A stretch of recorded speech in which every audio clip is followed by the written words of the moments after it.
Hi ನಮಸ್ತೆ ಎಲ್ಲರಿಗೂ. ನಾನು ನಿಮ್ಮ ಅನಿಲ್ ಮೈಸೂರು. ನಿಮಗೆ ತಮ್ಮನೇಲಿ ನೋಡಿ ಗೊತ್ತಾಗಿರುತ್ತೆ ನಾನು ಏನರ ಬಗ್ಗೆ ಮಾತಾಡ್ತಾ ಇದ್ದೀನಿ ಅಂತ. ಹೌದು. ಕಾಂಪಿಟೇಟಿವ್ ಎಕ್ಸಾಮ್ಸ್‌ಗೆ ಓದ್ತಾ ಇರುವಂಥ ಆಸ್ಪಿರೆಂಟ್ಸ್ ಕುರಿತು ನಾನು ಇವತ್ತು ಮಾತಾಡ್ತಾ ಇದ್ದೀನಿ. ಇತ್ತೀಚಿನ ದಿನಗಳಲ್ಲಿ ಒಂದು ರಿಕ್ರೂಟ್ಮೆಂಟು ಕರೆಕ್ಟಾಗಿ ಆಗ್ತಾ ಇಲ್ಲ. ರಿಕ್ರೂಟ್ಮೆಂಟ್ ನೋಟಿಫಿಕೇಶನ್ಸ್ ಆಗ್ತಾ ಇದೆ.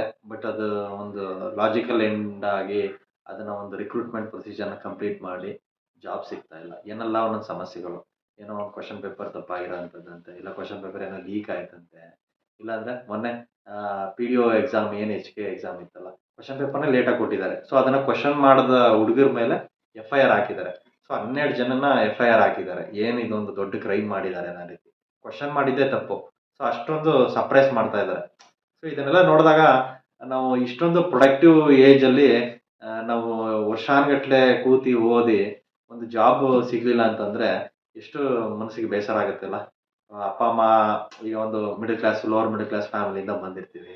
ಸೊ ನಾವು ವರ್ಷಾನುಗಟ್ಲೆ ಓದೋದಕ್ಕೆ ನಮಗೆ ಮಂತ್ಲಿ ಎಕ್ಸ್‌ಪೆನ್ಸಸ್ ಅಂತೆಲ್ಲ ಫ್ಯಾಮಿಲಿಯಿಂದ ಕೊಡ್ತಾ ಇರ್ತಾರೆ. ಸೊ ಅದನ್ನ okay, expenses somehow they will manage and they will give. ಅದು ಒಂದು ಜಾಬ್ ಸಿಕ್ಕಿದ್ರೇನೋ ಸರಿ, ಸಿಗ್ಲಿಲ್ಲ ಅಂದ್ರೆ ಎಷ್ಟು ಸಮಸ್ಯೆ ಅಲ್ಲ. ಸೊ ಅದಕ್ಕೆ ಇಷ್ಟೊಂದು ಅನಿರೀಕ್ಷಿತ, ಇಷ್ಟೊಂದು ಅನ್ಸರ್ಟಿನಿಟಿ ಇರೋಂಥ ಟೈಮಲ್ಲಿ ನಾವು ಒಂದು ಬ್ಯಾಕಪ್ ಆಪ್ಷನ್ ಆಗಿ ಯಾವತ್ತೂ ಇಟ್ಕೊಳ್ಳೋದು ಒಳ್ಳೇದು ಅಂತ ನನ್ನ ಒಂದು ಅಭಿಪ್ರಾಯ. ಸೊ ಈ ಈ ನಿಟ್ಟಿನಲ್ಲಿ ನಾನು ಕಾಂಪಿಟೇಟಿವ್ ಎಕ್ಸಾಮ್ಸ್‌ಗೆ ಹೋದ ಹುಡುಗರಿಗೆ LLB ಒಂದು ಒಳ್ಳೆ ಬೆಟರ್ ಆಪ್ಷನ್ ಅಂತ ನನ್ನ ಪ್ರಕಾರ ಒಂದು ಅನಿಸ್ತಾ ಇದೆ. ಸೊ ಅದ್ರ ಕುರಿತು ನಾನು ಒಂದಷ್ಟು ಇನ್ಫಾರ್ಮೇಷನ್ ಅನ್ನು ತಿಳಿಸ್ಕೊಡಕ್ಕೆ ಇವತ್ತು ಟ್ರೈ ಮಾಡ್ತೀನಿ. ಓಕೆ. LLB ಬಂದು ಯೂಶುವಲಿ 3 ಇಯರ್ಸ್ ಕೋರ್ಸ್ ಆಗಿರುತ್ತೆ ಇದು. So if you have done any graduation from any university which is recognised by University Grants Commission ಇಂದ UGC ರೆಕಗ್ನೈಸ್ಡ್ ಆಗಿದ್ರೆ so you can do LLB. It's a 3 years course. ಆಮೇಲೆ ಇನ್ನೊಂದು ನಾನು ಏನು ಹೇಳೋಕೆ ಹೊರಟಿದ್ದೀನಿ ಅಂತಂದ್ರೆ, ಫಾರ್ ಎಕ್ಸಾಂಪಲ್ ಈಗ ನಾವು ನಮ್ಮ ಸೈನ್ಸ್ ಸ್ಟ್ರೀಮಲ್ಲಿ ಇಂಜಿನಿಯರಿಂಗ್ ಮಾಡೋಂಥದ್ದು, ಇಲ್ಲ MBBS ಮಾಡೋಂಥದ್ದು. ಸೊ ಅವಾಗ ಒಂದು ಒಳ್ಳೆ ಕಾಲೇಜಲ್ಲೇ ಮಾಡಬೇಕು ಅನ್ನೋದು ಒಂದು ನಮ್ಮಲ್ಲಿ ಒಂದು ಇದಿರುತ್ತೆ. ಸೊ ಸೊ ದಟ್ ಒಳ್ಳೆ ಕಾಲೇಜಲ್ಲಿ ಮಾಡಿರೋದ್ರಿಂದ ಈ will be good at studies. So ಅವ್ನು ಚೆನ್ನಾಗಿರ್ತಾನೆ ಅಂತ ಅವ್ನಿಗೊಂದು ಒಳ್ಳೆ ಜಾಬ್ ಸಿಗೋಂಥದ್ದು. ಸೊ ಆ ಥರದ್ದು ಮೈಂಡ್‌ಸೆಟ್ ಆ್ಯಕ್ಚುಲಿ ನಮ್ಮ ಸೈನ್ಸ್ ಸ್ಟ್ರೀಮಲ್ಲೆಲ್ಲ ಇರುತ್ತೆ. ಬಟ್ ಲಾ ಅಲ್ಲಿ ಆ ಥರ ಏನಿರಲ್ಲ. ಅಂದ್ರೆ ನಾವು ಎಲ್ಲೇ ಲಾ ಮಾಡಿದ್ರು, ಕಂಪ್ಲೀಟ್ ಮಾಡಿದ್ರುನು ಅದು ಅಷ್ಟಾಗಿ ಮ್ಯಾಟರ್ ಆಗಲ್ಲ ಅನ್ನೋದು ನನ್ನ ಒಂದು ಅಭಿಪ್ರಾಯ. ಆಬ್ವಿಯಸ್ಲಿ ಡಿಫರೆನ್ಸ್ ಏನಿರುತ್ತೆ ಅಂದ್ರೆ ಈಗ NSLIU ಏನು ಟಾಪ್ ಇನ್ಸ್ಟಿಟ್ಯೂಟ್ ಇದೆ, ಇಲ್ಲಾಂದ್ರೆ ಡೆಲ್ಲಿ ಜವಾಹರ್ಲಾಲ್ ನೆಹರು ಜೈನ್ ಯೂನಿವರ್ಸಿಟಿಯಲ್ಲಿ LLB ಮಾಡಿದ್ರೆ ಆಬ್ವಿಯಸ್ಲಿ ಅದೊಂದು ಅಡ್ವಾಂಟೇಜ್ ಇದ್ದೇ ಇರುತ್ತೆ. ನಮ್ಮ ಲೋಕಲ್ ಸ್ಟೇಟ್ ಯೂನಿವರ್ಸಿಟಿಲಿ ಈಗ ಫಾರ್ ಎಕ್ಸಾಂಪಲ್ KSLU ಮಾಡಿದ್ರೆ ನಮಗಿಂತ ಒಂದು ಅಡ್ವಾಂಟೇಜ್ ಅಲ್ಲಿ ಇದ್ದೇ ಇರುತ್ತೆ. But it's up to us. ನಾವು ಇಂಡಿವಿಜುವಲ್ ಹೇಗೆ ನಾವು ಕೆರಿಯರ್‌ನ ಬಿಲ್ಡ್ ಮಾಡೋ ಅಂತ ಕೆಪಾಸಿಟಿ ನಮ್ಮಲ್ಲಿದ್ರೆ more or then we will be in equal stage. So ನಾವು ಅದನ್ನ ಇದು ಮಾಡ್ಬೋದು. ಅದೇನು ಪ್ರಾಬ್ಲಮ್ ಇಲ್ಲ. ಸೊ ನಾವು ಚಿಕ್ಕ ಕಾಲೇಜಲ್ಲಿ ಮಾಡಿದ್ದೀನಿ, ದೊಡ್ಡ ಕಾಲೇಜಲ್ಲಿ ಮಾಡಿದ್ದೀನಿ ಅಂತ ಹೇಳೋದೇನು ಅಷ್ಟು ಮ್ಯಾಟರ್ ಆಗಲ್ಲ ಅಂತ ನನ್ನ ಒಂದು ಇದು. ಸೊ ನಮಗೆ LLB ಚೂಸ್ ಮಾಡೋದು ಒಂದು ಒಳ್ಳೆ ಆಪ್ಷನ್. ಏನಕ್ಕೆ ಅಡ್ವಾಂಟೇಜ್ ಆಗುತ್ತೆ ಅಂದ್ರೆ, ನಾವು ಒಂದಷ್ಟು ಏನು ಕಾನ್ಸ್ಟಿಟ್ಯೂಷನ್ ಆಗಿರಲಿ, ಇಲ್ಲ ಒಂದು ಎಕಾನಮಿ ಓದಿರೋಂಥದ್ದಾಗಲಿ, ಒಂದು ಎಥಿಕ್ಸ್ ಓದಿರ್ತೀವಿ, ಮತ್ತೆ ಎನ್ವೈರನ್ಮೆಂಟ್ ರಿಲೇಟೆಡ್ ಆಕ್ಟ್ಸ್ ಓದಿರ್ತೀವಿ, ಲಾಸ್ ಓದಿರ್ತೀವಿ. ಸೊ ಇದೆಲ್ಲಾನು ಬಂದು ಲಾ ಅಲ್ಲಿರುತ್ತೆ. ಸೊ ಈಗ ಆಲ್ರೆಡಿ ನಾವು ಓದಿರೋದ್ರಿಂದ ಸೊ ನಾವು ಲಾ ಚೂಸ್ ಮಾಡೋದ್ರಿಂದ ಅಷ್ಟಾಗಿ ಡಿಫಿಕಲ್ಟ್ ಆಗಲ್ಲ. You can manage while going to college also. Usually college ಬಂದು ಒಂದು ಈಗ ಮಾರ್ನಿಂಗ್ ಕಾಲೇಜ್ ಸ್ಟಾರ್ಟ್ ಆದರೆ ಆಫ್ಟರ್ನೂನ್ಗೆಲ್ಲ ಕಾಲೇಜ್ ಮುಗಿಯುತ್ತೆ. ಸೊ ನೀವು ಕಾಲೇಜಿಂದ ಬಂದು ನೀವು ಆರಾಮಾಗಿ ನಿಮ್ಮದು ಅಲಾಂಗ್ ವಿತ್ ಕಾಲೇಜ್ ಸ್ಟಡೀಸ್ ಏನಿರುತ್ತೆ ಅದ್ರ ಜೊತೆ ನಿಮ್ಮ ಕಾಂಪಿಟೇಟಿವ್ ಎಕ್ಸಾಮ್ಸ್ ರಿಲೇಟೆಡ್ ಓದ್ಕೋಬೋದು. ನೀವೇನಾದ್ರು UPSC ಓದ್ತಾ ಇದ್ದೀನಿ ಅಂದ್ರೆ ಲಾ, ಆಬ್ವಿಯಸ್ಲಿ ನೀವು ಲಾ ಚೂಸ್ ಮಾಡಿದ್ದೀರಾ, ನೀವು ಆಪ್ಷನಲ್ ಆಗಿ ಲಾನೇ ಚೂಸ್ ಮಾಡಿ ಹೋಗ್ಬೋದಲ್ವಾ. ನಾಳೆ ದಿವಸ ನೀವು ಎಕ್ಸಾಮ್ ಕ್ಲಿಯರ್ ಮಾಡಲಿಲ್ಲ ಅಂದ್ರೂ ಪರವಾಗಿಲ್ಲ. ಸೊ ನಿಮ್ಗೆ ಲಾ ಅನ್ನೋದು ಕೈಯಲ್ಲಿ ಇದ್ದೇ ಇರುತ್ತೆ. ನೀವು ಕ್ಯಾನ್ ಆರಾಮಾಗಿ ನೀವು ಅಡ್ವೊಕೇಟ್ ಆಗಿ ಪ್ರಾಕ್ಟೀಸ್ ಮಾಡ್ಬೋದಲ್ವಾ. ಸೊ ಇದೊಂದು ಆಪ್ಷನ್ ಇದ್ದೇ ಇರುತ್ತೆ. ಸೊ ಇದು ಅಡ್ವಾಂಟೇಜ್ ಆಗುತ್ತೆ ಅನ್ನೋದು ನನ್ನ ಒಂದು ಇದು. ಸೊ ನೀವು ನಿಮ್ಮ effort hockey 2 to 3 years complete dedicated ಆಗಿ ಓದೋಂಥದ್ದು ಒಳ್ಳೇದು. ಓದಬೇಕು. ಸೊ ಓದಿನೂ ಆಗಿಲ್ಲ ಅಂತ ಅಂದ್ರೆ ಸೊ ಆವಾಗ ಇನ್ನೊಂದು ನಾವು ಕೆರಿಯರ್ ಆಪ್ಷನ್‌ನ ಹುಡುಕೋದು ಒಳ್ಳೇದು ಅಂತ ನನಗೊಂದು ಅಭಿಪ್ರಾಯ. ಯಾಕೆಂದ್ರೆ ನೋಡಿ ನಾವು ಆಲ್ಮೋಸ್ಟ್ ಎಲ್ಲ middle class, lower middle class ಫ್ಯಾಮಿಲಿಯಿಂದ ಬಂದಿರ್ತೀವಿ.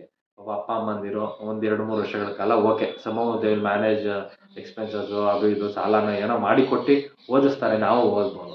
ಬಟ್ ಒಂದು 2, 3 ವರ್ಷ ಆದ್ಮೇಲೂನು ಜಾಬ್ ಆಗ್ತಾ ಇಲ್ಲ, ಇನ್ನ ಓದ್ಬೇಕು ಅಂತಂದ್ರೆ ಅದು ಸ್ವಲ್ಪ ಕಷ್ಟ ಆಗುತ್ತಲ್ವಾ ಏನೇ ಆದ್ರೂವೆ. ಸೊ ಅದನ್ನೆಲ್ಲ ಥಿಂಕ್ ಮಾಡಬೇಕು. ಈಗ ಅಪ್ಪ ಅಮ್ಮಗೂ ಏಜ್ ಆಗ್ತಾ ಇರುತ್ತೆ. ಸೊ ಅವ್ರ ಕನ್ಸರ್ನು ನಮ್ಮ ಮೇಲಿರುತ್ತೆ.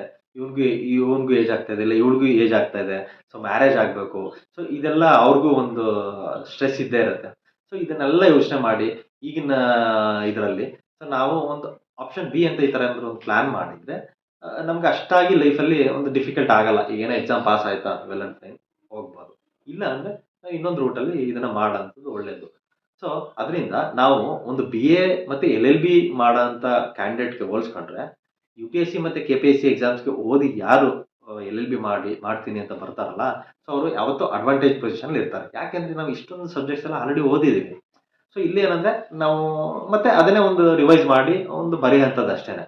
So that at same time will get ಒಂದು ಡಿಗ್ರಿ. ಸೊ ಫ್ಯೂಚರ್ ಒಂದು ಸೆಕ್ಯೂರ್ಡ್ ಆಪ್ಷನ್ ಇದ್ದೇ ಇರುತ್ತೆ. ಸೊ ನಿಮಗೆ ಒಂದು ಏನು ಒಂದು ಭಯ ಇರಲ್ಲ. ನಾಳೆ ಏನಪ್ಪ ಕೆರಿಯರು ಮಿಸ್ ಆಗಿದ್ದು ಆಗಲಿಲ್ಲ ಅಂದ್ರೆ ನಾಳೆ ಏನಾಗುತ್ತೆ?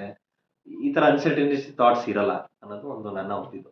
ಸೊ ಇನ್ನು ಕೆರಿಯರ್ ಆಪ್ಷನ್ ಆಗಿ ನೋಡೋದಾದ್ರೆ ಲಾ ಅಲ್ಲಿ ನಾನು ಅವಾಗಲೇ ಹೇಳಿದೆ. ಇದೊಂದು ನೋಬಲ್ ಪ್ರೊಫೆಷನ್ ಅಂತ ಕರೀತಾರೆ. ಯಾಕೆ ಅಂದ್ರೆ ಒನ್ಸ್ ನೀವು ಲಾ ಎನ್ರೋಲ್ಮೆಂಟ್ ಆಗಿ ನಾನು ಅಡ್ವೊಕೇಟ್ ಆಗಿ ಪ್ರಾಕ್ಟೀಸ್ ಮಾಡ್ತೀನಿ ಅಂದ್ರೆ ಅಪ್ ಟು ಲೈಫ್ ಲಾಂಗ್ ನಾವು ಬದುಕಿರೋವರೆಗೂ ಪ್ರಾಕ್ಟೀಸ್ ಮಾಡ್ಬೋದು. ನೀವು ಸಾಮಾನ್ಯ ಡಾಕ್ಟರ್ ಪ್ರೊಫೆಷನ್ ಬಿಟ್ರೆ ಮೇ ಬಿ ಲಾಯರ್ ಪ್ರೊಫೆಷನ್ ಒಂದೇನೆ. ಸೊ ನಾವು ಅಪ್ ಟು ನಾವು ಸಾಯೋವರೆಗೂ ಪ್ರಾಕ್ಟೀಸ್ ಮಾಡೋಂಥ ಆಪ್ಷನ್. ಸೊ ಅದೊಂದು ಒಳ್ಳೆ ಆಪ್ಷನ್ ಇದೆ. ಸೊ ನೀವು ಏನಾದರೂ ಇಲ್ಲಪ್ಪ ನಾನು ಜುಡಿಷಿಯಲ್ ಎಕ್ಸಾಮ್ಸ್ ಬರೆದು ನಾನು ಜುಡಿಷಿಯರಿ ಎಕ್ಸಾಮ್ಸ್ ಮಾಡ್ತೀನಿ ಅಂದರೆ ಅದು ಹೋಗ್ಬೋದು. ಅದು ಒಂದು ಒಳ್ಳೆ ಆಪ್ಷನ್ ಇದೆ. ಇನ್ನು ಕಾರ್ಪೊರೇಟ್ ಸೆಕ್ಟರ್ಲಿ ನಾನು ಏನಾದ್ರು ಲೀಗಲ್ ಅಡ್ವೈಸರ್ ಆಗಿ ವರ್ಕ್ ಮಾಡ್ತೀನಿ ಅಂದರೆ ಅದೂ ಒಂದು ಒಳ್ಳೆ ಸ್ಕೋಪ್ ಇದೆ.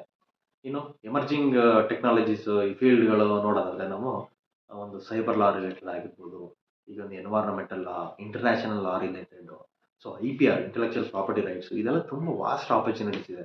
ಸೊ ಇದನ್ನೆಲ್ಲ ನೀವು ಮಾಡ್ಬೋದು. ಸೊ ಇಷ್ಟೆಲ್ಲ ಆಪರ್ಚುನಿಟೀಸ್ ಇರೋದ್ರಿಂದ ಒಂದು ಲಾ ಒಂದು ಒಳ್ಳೆ ಆಪ್ಷನ್ ಅಂತ ನನ್ನ ಪ್ರಕಾರ ಒಂದು ಅನ್ನಿಸ್ತಾ ಇದೆ. ಸೊ ನೀವು ನಾನು ಇದು ಇಷ್ಟು ಇನ್ಫಾರ್ಮೇಷನ್ ಸಾಕು ಅಂತ ಅನ್ಸುತ್ತೆ. ಇನ್ ಫ್ಯೂಚರಲ್ಲಿ ನಿಮ್ಗೆ ಏನಾದರೂ ಲಾ ರಿಲೇಟೆಡ್ ಏನಾದರೂ ಇನ್ಫಾರ್ಮೇಷನ್ ಬೇಕಿತ್ತಂದ್ರೆ ಇನ್ನೂ ಡೀಟೇಲ್ ಆಗಿ ಏನಾದರೂ ವಿಡಿಯೋ ಮಾಡಬೇಕಿತ್ತಂದ್ರೆ ಕಮೆಂಟ್ ಸೆಕ್ಷನಲ್ಲಿ ಕಮೆಂಟ್ ಮಾಡಿ. So that I will make another video.